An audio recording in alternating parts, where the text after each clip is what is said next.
আল্লাহর রাসূল সাল্লাল্লাহু আলাইহি ওয়াসাল্লাম বলেছেন, 3 ধরনের লোক আছে যাদের দেখে সর্বশক্তিমান আল্লাহ হাসেন এবং তিনি তাদের দিকে তাকিয়ে মুচকি হাসেন। চিন্তা করুন, আল্লাহ যিনি সারা বিশ্বজাহানের অধিপতি, রাজাধিরাজ, তিনি তাকিয়ে হাসছেন। কি এমন কাজ তারা করেছে যে কাজে আল্লাহ তাদের প্রতি এত খুশি হয়ে যান? রাসূল সাল্লাল্লাহু আলাইহি ওয়াসাল্লাম বলেন, আল্লাহ 3 ধরনের লোককে ভালোবাসেন এবং তিনি তাদের দিকে তাকিয়ে হাসেন আর তিনি তাদের উপর সন্তুষ্ট। এর মধ্যে এক শ্রেণী হচ্ছে সেই লোক যার সুন্দর স্ত্রী আছে এবং খুব আরামদায়ক বিছানা আছে, কিন্তু সে রাতে সুন্দর স্ত্রী আরামের বিছানা ত্যাগ করে আল্লাহর দরবারে সালাতের জন্য দাঁড়িয়ে যায়। আল্লাহ তার এই বান্দাকে ফেরেশতাদের দেখিয়ে বলেন, দেখো, সে তার আরামের ঘুম ত্যাগ করলো, প্রবৃত্তিকে দমন করে আমার স্মরণে দাঁড়িয়ে গেল।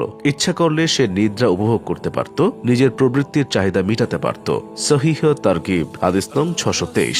আল্লাহ এই ব্যক্তিকে দেখে হাসবেন।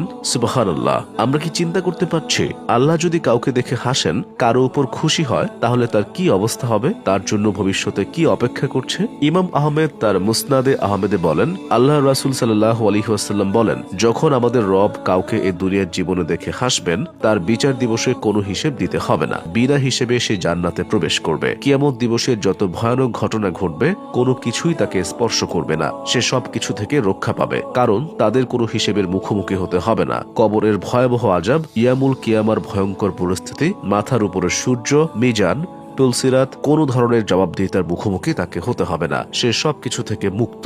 এটাই ঘটবে যখন আল্লাহ সুবহানাহু ওয়া তাআলা কারো দিকে তাকিয়ে হাসবেন। আমরা কি চাই না আল্লাহ আমাদের দিকে তাকিয়ে হাসুক, খুশি হয়ে যাক, কিয়ামতের ভয়াবহ ভয়ঙ্কর সব পরিস্থিতি থেকে আমরা রক্ষা পাই, বিনা হিসেবে জান্নাতে চলে যাই? তাহলে রাতে উঠুন, আল্লাহর সাথে কথা বলুন, জড়তা অলসতা ঝেড়ে ফেলুন, আরামের বিছানা, সুন্দর স্ত্রী ত্যাগ করুন, অল্প কিছুক্ষণের জন্য আল্লাহর দরবারে দাঁড়িয়ে যান। পৃথিবীর বাকি সবাই যখন গভীর ঘুমে আচ্ছন্ন, কেউ দেখছে না, কেউ জানছে না, শুধু আপনি আর আপনার মালিক। আপনিও তো পারতেন সবার মতো গভীর ঘুমে আচ্ছন্ন থাকতে, কিন্তু কোন জিনিস আপনাকে এই শীতের রাতে আরামের বিছানা, সুন্দর স্ত্রী ত্যাগ করতে বাধ্য করলো? সেটা হচ্ছে আল্লাহর প্রতি বুক ভরা ভালোবাসা আর যথাযথ ভয়। তাহলে কেন আপনার রব আপনাকে দেখে খুশি হবেন না, মুচকি হাসবেন না? বাকি 2 ধরনের লোক হলো, রাসূল সাল্লাল্লাহু আলাইহি ওয়াসাল্লাম বলেন, আল্লাহ 3 ব্যক্তিকে ভালোবাসেন এবং তাদের দেখে হাসেন এবং তাদেরকে জান্নাতের সুসংবাদ দেন। যে ব্যক্তি আল্লাহর রাস্তায় যুদ্ধ করে নিজের জীবন শেষ করে দেয় অথবা যুদ্ধে সাহায্য করে। যে ব্যক্তি সফরে কাফেলার সঙ্গে থাকা অবস্থায়, ভালো থাক বা কষ্টে থাক, ঘুম থেকে উঠে সালাত আদায় করেন। হাকিম,